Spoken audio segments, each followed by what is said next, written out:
Mi suegra llegó con un notario la mañana después de mi boda para tomar mi empresa. Ella no tenía idea. Mi abuelo había pasado 2 años construyendo la trampa perfecta. El timbre sonó a las 8:07 a.m. Sé la hora exacta porque revisé mi teléfono cuando lo escuché. Reflexivamente, medio despierta, aún usando el viejo suéter de Georgetown de Ethan, mi cabello de la noche de boda sostenido por 2 pasadores y pura terquedad. El reloj digital en mi mesita de noche marcaba 8:07, y recuerdo haber pensado, con la suave certeza de recién casada de alguien que lleva casada menos de 20 horas, probablemente sea una entrega. No era una entrega. De pie en el porche de nuestra casa en Alexandria, Virginia, con un blazer de carbón y tacones que no deberían estar en los pies de nadie a las 8 de la mañana, estaba mi suegra, Patricia Whitmore. Llevaba una carpeta de cuero del color del dinero viejo. Detrás de ella, un hombre pequeño y ansioso con una corbata de clip, sujetando una maleta con ambas manos, como la forma en que la gente sostiene cosas que no está segura de que debería estar llevando. Se presentó cuando abrí la puerta como el señor Bellamy, notario público. Patricia se presentó al caminar pasto a mí dentro de mi casa sin ser invitada.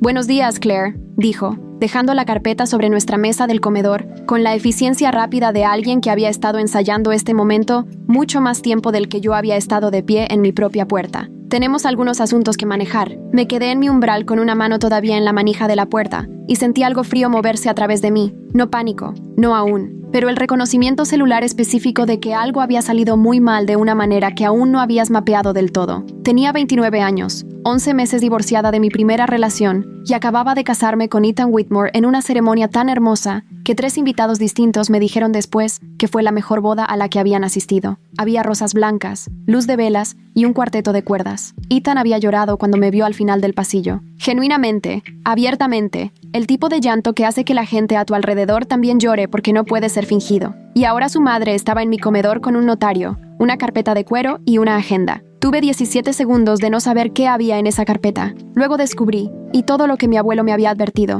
todo lo que había estado preparando en silencio y meticulosamente durante los últimos 2 años, comenzó a desarrollarse exactamente como lo había predicho. Necesito contarte sobre mi abuelo primero, porque nada de esto tiene sentido sin él. Se llamaba Raymond Aldrich. Tenía 81 años cuando murió, 14 meses antes de mi boda, y era el tipo de hombre que entendía cosas sobre las personas, sobre lo que querían, sobre lo que harían para conseguirlo, con una claridad que podría sentirse, si estabas en el lado equivocado de esto, casi sobrenatural. Había construido Whitestone Instruments, de 3 empleados en un garaje alquilado en 1979, a una empresa de fabricación de precisión con contratos en los sectores aeroespacial y de defensa. Había observado a personas intentar llevarse piezas de ella durante 40 años en varias configuraciones creativas. Era muy bueno para identificar la forma de un intento antes de que llegara. También era muy bueno para dejar que la gente pensara que estaba ganando. Cuando le diagnosticaron una afección cardíaca progresiva, en la primavera antes de morir, me llamó a su estudio y tuvo una conversación que he reproducido en mi memoria tantas veces desde entonces, que se siente menos como un recuerdo y más como una grabación. Me dijo que me estaba dejando la empresa, no porciones de ella, la empresa.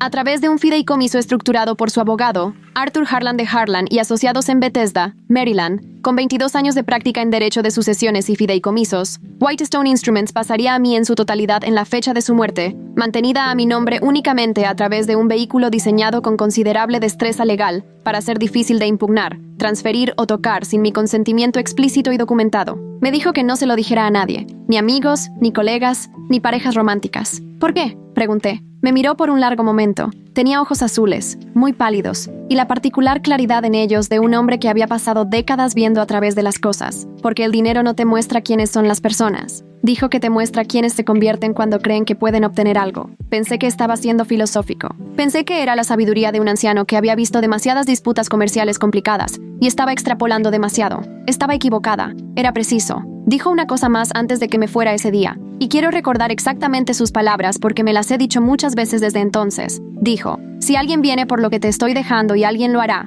quiero que ya hayas llamado a Arthur. Quiero que la respuesta ya esté en marcha. No reacciones. Ejecuta. Murió 4 meses después. Lloré durante 3 semanas, de vez en cuando, de la forma en que lloras por alguien que no fue solo una persona, sino todo un marco para entender el mundo. Arthur Harlan ejecutó la transferencia del fideicomiso sin complicaciones. Whitestone Instruments, valuada en el momento de la muerte de mi abuelo en aproximadamente $15.4 millones, se convirtió en mía en su totalidad. Volví al trabajo el lunes. No se lo conté a nadie. Conocí a Ethan Whitmore 6 semanas después en una conferencia en Washington, D.C. Era encantador de la forma particular de los hombres que crecieron siendo llamados encantadores. Fácil, fluido, ensayado, pero había algo debajo de eso que se sentía genuino. Era gracioso, era curioso, hacía buenas preguntas y escuchaba las respuestas. Cenamos 2 veces esa semana y luego no pude dejar de pensar en él el resto del mes. Sabía que estaba en operaciones comerciales, sabía que consultaba. Eso era cierto. Era el director operativo real de Whitestone Instruments. Yo dirigía la empresa. La había estado dirigiendo junto a mi abuelo durante 3 años antes de su muerte. Simplemente no ofrecí la estructura de propiedad ni la valoración. La voz de mi abuelo en mi cabeza, porque el dinero no te muestra quiénes son las personas. Me dije que se lo contaría a Ethan eventualmente, cuando fuera el momento adecuado,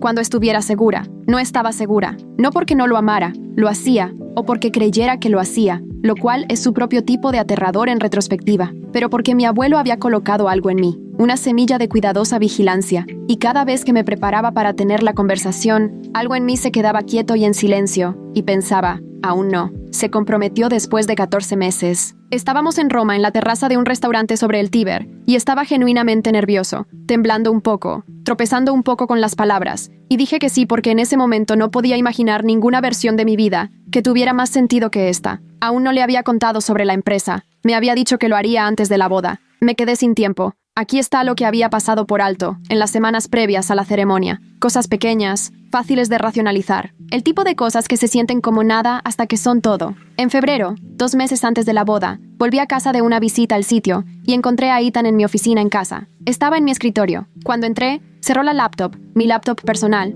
no la suya, con una rapidez que no coincidía del todo con la casualidad de su explicación. Buscaba el cargador. El tuyo tiene el mismo puerto. No dije nada. Mi cargador estaba en el mismo cajón en el que siempre había estado. En marzo, Patricia me llamó para un almuerzo que no esperaba. Era más cálida de lo habitual, y la calidez tenía una calidad de agenda. Demasiado enfoque, demasiadas preguntas orientadoras sobre mis intereses comerciales, mi situación financiera, cuáles eran mis planes a largo plazo ahora que Ethan y yo comenzábamos una vida juntos. Desvié con gracia, de la forma en que mi abuelo me había enseñado. Responde a la pregunta que desearías que te hubieran hecho, no la que hicieron. Le dije que estaba enfocada en la boda. Me observó sobre su ensalada con unos ojos que más tarde reconocí, como cálculo. En abril, 3 semanas antes de la ceremonia, encontré un cajón y mi escritorio había sido revisado. Nada missing, solo el desorden particular de las cosas que habían sido reemplazadas por alguien que conocía la ubicación general, pero no la posición exacta. Así lucen las cosas cuando alguien ha intentado ser cuidadoso y casi lo logró. Revisé el cajón. Las únicas cosas allí eran documentos operativos de Whitestone. Nada que identificara estructuras de propiedad,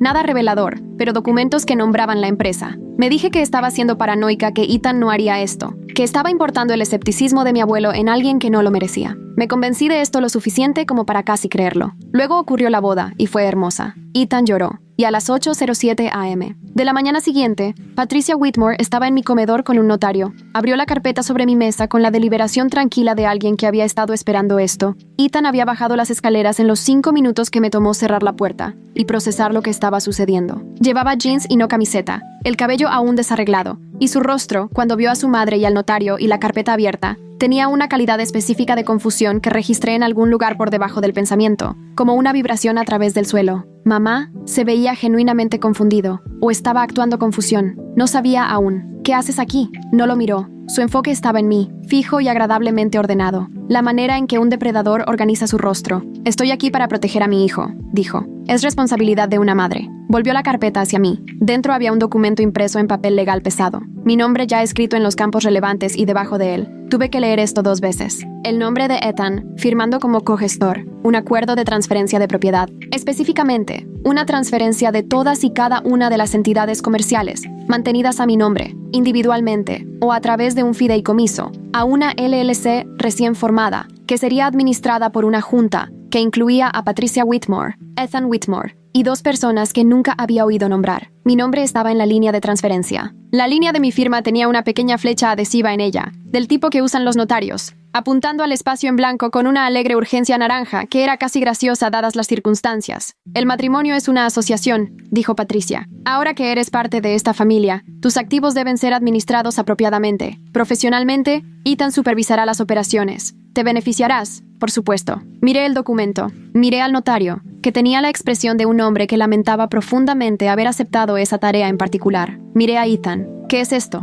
dije. Un simple arreglo administrativo, dijo Patricia. Realmente rutinario. La empresa, Whitestone, estará mejor protegida dentro de una estructura familiar. El suelo se movió bajo mí, no en pánico, en la particular dislocación de tener algo privado de repente estar en una habitación, pronunciado en voz alta por alguien que no debería haber tenido acceso a ello. «Se lo dijiste», dije a Ethan. No era una pregunta. No respondió de inmediato, y la pausa fue su propia respuesta. Mencioné que pensé que podrías tener activos que él se detuvo. Inténtalo de nuevo. Claire, estamos casados. No deberíamos tener secretos. Firma, dijo Patricia, empujando el bolígrafo hacia mí. Miré el bolígrafo, plateado, caro, el tipo elegido para sentirse como una autoridad. Miré la mano de Patricia, perfectamente firme. Miré el documento con mi nombre ya en él, preparado antes de que la noche de nuestra boda hubiera terminado, llevado a mi puerta antes de que hubiera tomado café. No, dije. La palabra aterrizó en la habitación como una puerta cerrándose. La sonrisa de Patricia no desapareció, se transformó. La versión cálida se convirtió en la otra versión,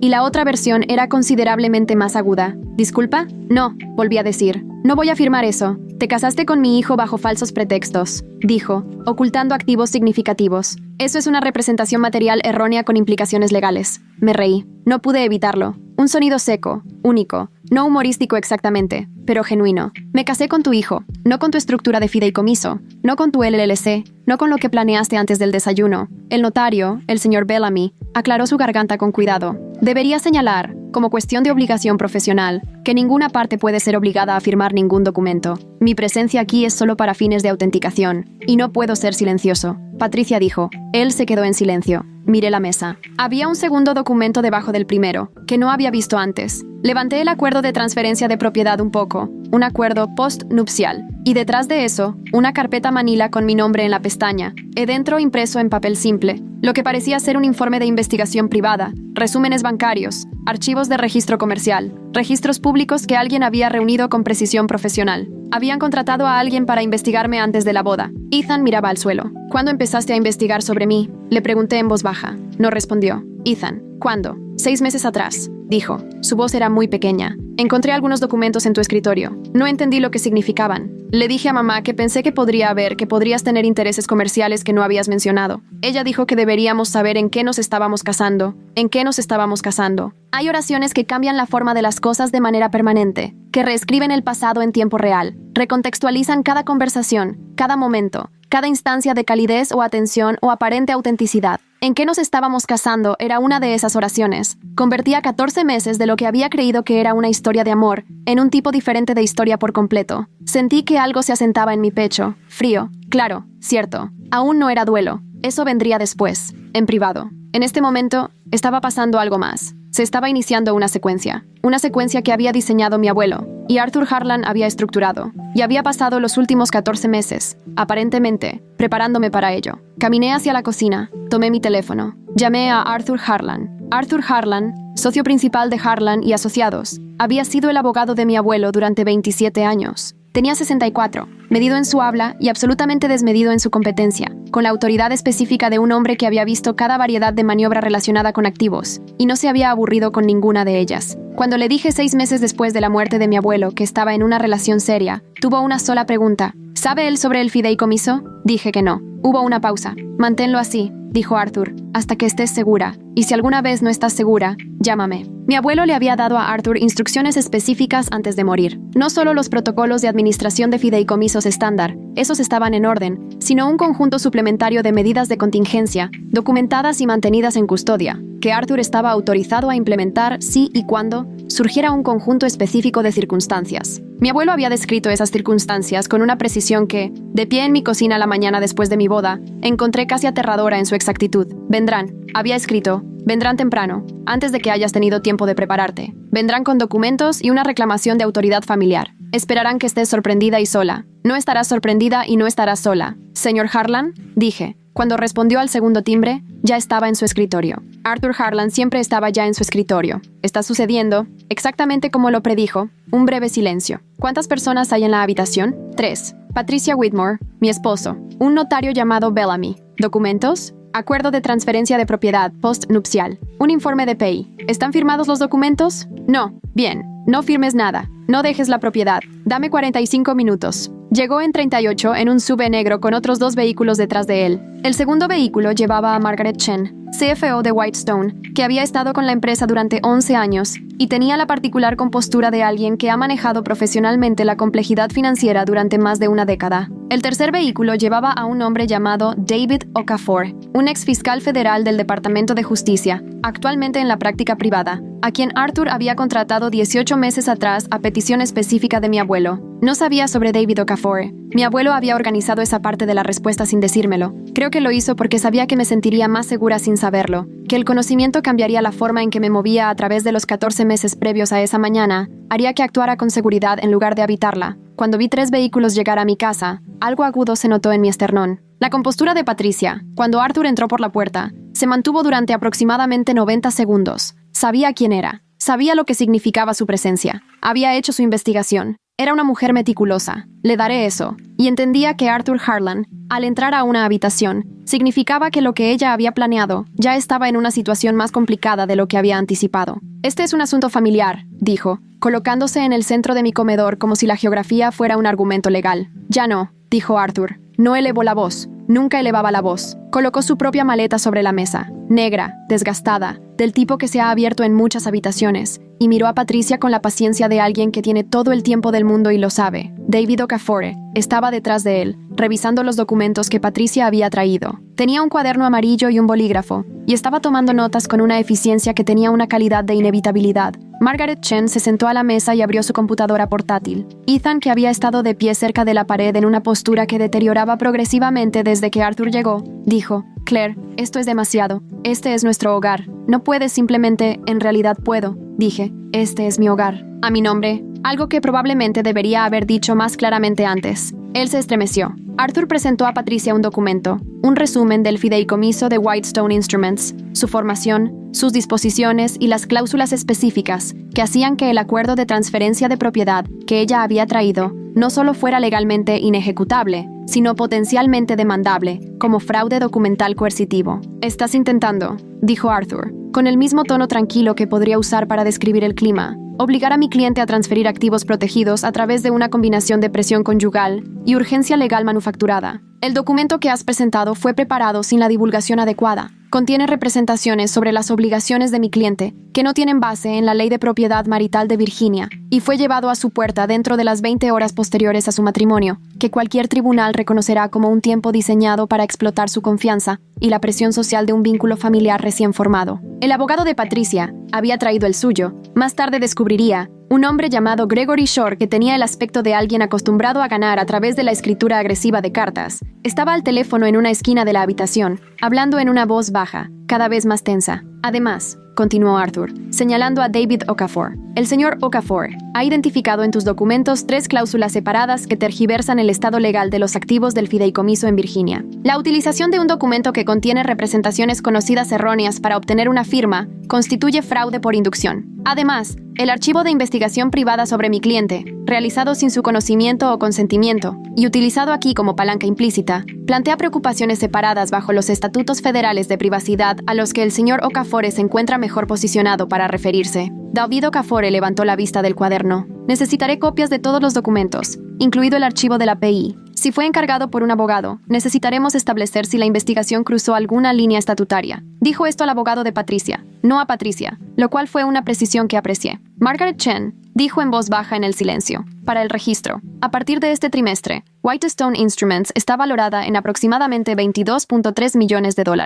El rostro de Patricia hizo algo que no la había visto hacer antes. Una recalibración involuntaria breve, solo un destello, menos de un segundo, pero estuvo ahí y fue legible, y era exactamente lo que mi abuelo había descrito cuando me dijo hace años que la visión más clara de quién es una persona aparece cuando el número que han estado imaginando resulta ser mayor de lo esperado. Ethan dijo 22, y luego se detuvo y me miró, y vi cómo comprendía lo que acababa de revelar. «Eso es lo que te importa», dije. En este momento, no. «Claire, estás calculando», dije. «Puedo ver que estás calculando». Miró al suelo. «Aquí está lo que sucedió en la siguiente hora, en el orden en que sucedió». David Okafor documentó los documentos. Arthur notificó formalmente al abogado de Patricia sobre la posible exposición legal que enfrentaba su clienta, el señor Raúl Bellamy, el notario, que no había dicho una palabra desde que Patricia lo silenció. Le entregó a Arthur su tarjeta de presentación y dijo en voz apenas audible que estaba preparado para proporcionar una declaración sobre las circunstancias bajo las cuales había sido contratado para esta cita,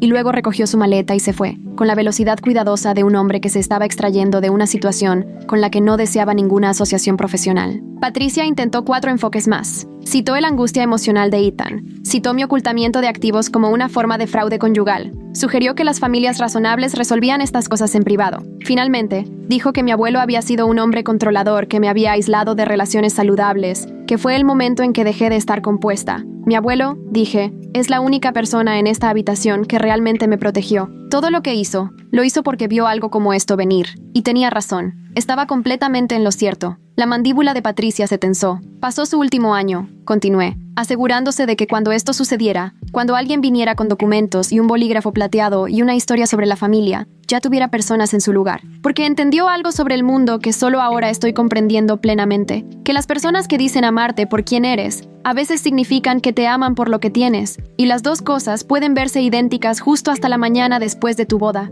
No estaba llorando. Quiero ser clara al respecto. No estaba llorando porque aún no estaba procesando lo que esto significaba para mi matrimonio, para Ethan, por los 14 meses que había creído que eran reales. Estaba en modo de ejecución. Mi abuelo me había pedido que ejecutara, y estaba ejecutando, y el duelo esperaría. Esperó 4 horas más. La verdad salió de la forma en que salen las verdades cuando han estado bajo presión. Todo de una vez, desordenado, irreversible. Arthur le preguntó a Ethan, directamente, si había buscado en mi escritorio, sin mi conocimiento. Ethan dijo que sí. Arthur le preguntó si había compartido la información que encontró con su madre. Ethan dijo que sí, y luego dijo, y esta es la parte que me llevó más tiempo a absorber, la parte que he dado vueltas y vueltas en el mes desde entonces. No sabía lo que significaban los documentos. Solo pensé que si ella tenía algo que no me estaba diciendo, mamá sabría qué hacer. No, quería proteger nuestra relación. No, tenía miedo de ser engañado. Su primer instinto, cuando encontró algo que no entendía, fue llamar a su madre. Su madre, que luego contrató a un investigador privado, retuvo a un abogado y preparó un documento de transferencia de propiedad para ser ejecutado la mañana después de la boda, presumiblemente antes de que yo hubiera tomado suficiente café para leerlo claramente. David Okafor preguntó si Ethan había sido consciente antes de la boda de que su madre planeaba esta visita. Otra pausa. Mencionó que podría venir. Ethan dijo, no sabía qué traería. Se detuvo. No pensé que sería así. ¿Cómo pensabas que sería? Pregunté. No tenía respuesta. ¿Te casaste conmigo? Dije, y mantuve mi voz nivelada porque había decidido que no iba a darle a Patricia la satisfacción de verme disolverse, porque me amabas, o porque pensabas que tenía dinero. La pregunta se quedó en la habitación. Ethan, a su parcial crédito, una absoluta condena, dijo la verdad. Al principio, dijo, te amaba. Al principio, 2 palabras. Un tiempo. Todo. La resolución legal fue, al final, más limpia que la personal. Arthur presentó documentación ante el Tribunal de Circuito del Condado de Fairfax, estableciendo la naturaleza coercitiva del intento de transferencia, respaldada por el análisis de David Okafor de las tergiversaciones en los documentos de Patricia. Gregory Shore, el abogado de Patricia, recibió una solicitud formal de la Barra del Estado de Virginia en un plazo de 10 días, una derivación que David Okafor había iniciado silenciosamente. Respecto a si los documentos que había preparado cumplían con los estándares requeridos para instrumentos legales destinados a la firma. Esa consulta, hasta la última vez que Arthur me actualizó, estaba en curso. El matrimonio fue anulado por motivos de inducimientos fraudulentos, específicamente, que Ethan había ingresado al matrimonio ocultando información material sobre sus intenciones y su divulgación previa de mi información financiera privada a un tercero. La anulación se concedió 6 semanas después de la mañana del notario. Fui una mujer casada durante aproximadamente 6 semanas, y luego no lo fui. El fideicomiso de Whitestone Instruments nunca fue tocado, ni $1, ni un archivo, ni una cláusula. La arquitectura legal de mi abuelo se mantuvo exactamente como se diseñó. Patricia no enfrentó cargos criminales. Tomé esa decisión conscientemente. No estoy segura incluso ahora de si fue la correcta. Hay días en los que pienso que debería haber tenido que sentarse frente a alguien oficial y rendir cuentas por lo que intentó hacer. Pero David Okafor me dijo que el resultado más probable sería un asunto civil que llevaría 2 años y me costaría más en tiempo y atención de lo que el daño justificaba, y la voz de mi abuelo estaba en mi cabeza nuevamente. No reacciones. Ejecuta. Ejecutar en este caso significaba dejar que la exposición legal que ya enfrentaba fuera suficiente. Dejar que supiera a través de la documentación de Arthur que existía un registro y podía ser revisitado. Dejar que ese conocimiento viva en ella, permanente e irresoluble. Creo que eso fue peor para ella que cualquier cargo. Ethan llamó 47 veces en el mes después de la anulación. Sé el número exacto porque verifiqué. No respondí. Envió 9 cartas físicas, escritas a mano, que le concederé fue un esfuerzo, y leí exactamente una de ellas antes de dejar de leer. La que leí contenía la frase, creo que estaba confundido sobre lo que quería, pero ahora sé que eras tú, que era el tipo de oración que podría haber significado algo si hubiera llegado antes de que llegara un notario. Llegó después, así que no significó nada. 8 meses después, estoy en la sala de juntas de Whitestone Instruments a las 9 a.m. de un martes, y las personas alrededor de la mesa están esperando que comience. Margaret Chen está a mi izquierda con las cifras trimestrales. Nuestro jefe de ingeniería, Jerome Whitfield,